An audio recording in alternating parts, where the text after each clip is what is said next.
ใดกว่าจะได้มาเส้นชัยไม่มาต้องไปหามันรางวัลมีไว้ให้คนตั้งใจขวากน้ำทิ่มแทงก่อนผ่านพ้นไปโลกนี้ไม่มีอะไรได้มาง่ายดายใจสู้หรือเปล่า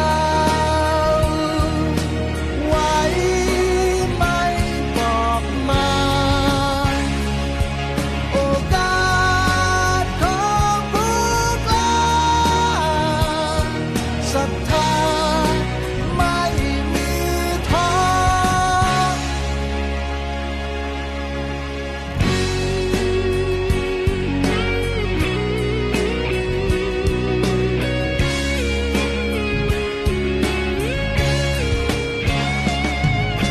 ที่มา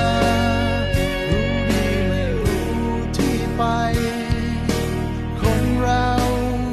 มันเลือกเกิดเองไม่ได้แต่เรา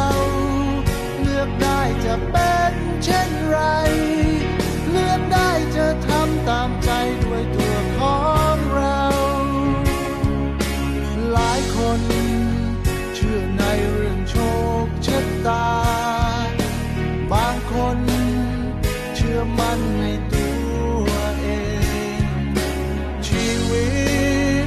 เรากำหนดของเราเองจะแพ้ชนะไม่เกรงจะสักเท่าไร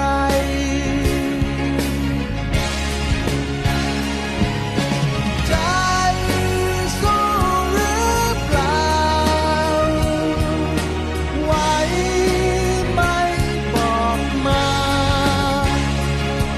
โอกาสของผู้กล้า